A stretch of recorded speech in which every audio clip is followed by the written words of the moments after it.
جب کربلا میں امام حسین رضی اللہ تعالیٰ عنہ کا پانی بند کر دیا، رسول اللہ کے خاندان کے چھوٹے چھوٹے بچے پانی پانی کی صدائیں بلند کرنے لگی۔ تاریخ نے لکھا 3 دن تک رسول اللہ صلی اللہ علیہ وسلم کے خاندان کا پانی بند تھا۔ بس جب کربلا کے میدان میں 10 محرم کے دن ہر ایک شہید شہادت کا جام پیتا گیا، امام حسین رضی اللہ تعالیٰ عنہ تنہا رہ گئے، تو آپ یزیدیوں کے سامنے حجت تمام کرتے ہیں اور کہتے ہیں کہ کوئی ہے اس غریب کی مدد کرنے والا۔ آسمان ہل گیا، زمین تڑپ اٹھی، فرشتے آ گئے، جن کہنے لگے یا حسین ابن علی ہمیں حکم کرے۔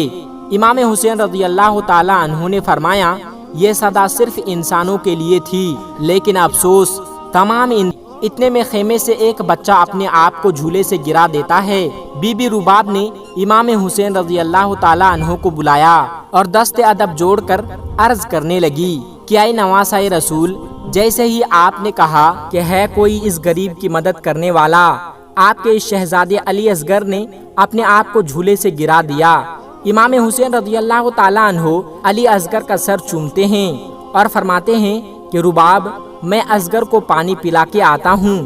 رسول اللہ صلی اللہ علیہ وسلم کا نواسا حسین ابن علی اپنی 6 ماہ کے علی اصغر کو گود میں لے کر میدان کربلا میں آتے ہیں اور کہتے ہیں کہ تمہاری جنگ اگر ہے تو رسول اللہ کے اس نواسے سے ہے، اس معصوم بچے نے تمہارا کیا بگاڑا ہے؟ لوگوں، 3 دن سے اس 6 ماہ کے بچے نے پانی نہیں پیا، پیاس کی وجہ سے اس کی ماں کا دودھ خشک ہو گیا ہے۔ لوگوں، اس بچے کو پانی پلا دو۔ فوج یزید میں سے آواز آئی، حسین، پانی تم پینا چاہتے ہو اور نام بچے کا لیتے ہو؟ اگر یہ بچہ خود مانگے گا تو ہم اسے پانی پلائیں گے۔ امام حسین رضی اللہ تعالیٰ عنہ نے علی اصغر کو بلند کیا اور فرمانے لگے، اصغر مانگ اپنی نانا کی امت سے پانی۔ امام حسین رضی اللہ تعالیٰ مولا، میرے بچے نے پانی پیا۔ امام حسین رضی اللہ تعالیٰ عنہ نے اپنی باہوں سے ہٹایا۔ بی بی رباب چیخ کے کہنے لگی، یا مولا، جس نے میرے اس معصوم بچے کو مارا، کیا اس کی کوئی اولاد نہ تھی؟ امام حسین رضی اللہ تعالیٰ عنہ نے فرمایا، صبر کرو، اللہ کی مرضی یہ ہے کہ ہم ہر ظلم سہ کر اسلام کے لیے صبر کریں، کیونکہ ہمارے ہی خون سے اللہ کا دین بچنا ہے۔ اور رباب علی اصغر کی قبر بناتے ہیں۔ امام حسین اور بی بی رباب خیمے کے پیچھے ایک جگہ پر ذوالفقار سے کھڈا کھودتے ہیں اور علی اصغر کو کربلا کے گرم زمین پر تدفین کر دیتے ہیں۔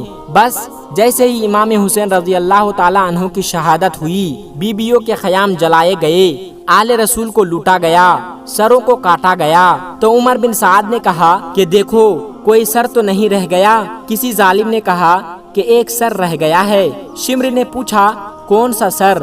اس ظالم نے کہا کہ حسین ایک 6 ماہ کا بچہ لے کے آیا تھا، ہم نے اس کو تیر مار کے شہید کیا تھا، اس کا سر نہیں ملا۔ شمر نے کہا ڈھونڈو زمین میں، نیزے مارتے رہو، یہیں کہیں حسین نے تدفین کیا ہوگا۔ بس پھر کیا تھا، کربلا کے گرم زمین پہ نیزے مار مار کر علی اصغر کو ڈھونڈتی رہی۔ تاریخ نے لکھا ایک جگہ نیزہ لگنا تھا، جیسے ہی نیزہ اوپر آیا، علی اصغر کا جسم اس نیزے پر سوار تھا۔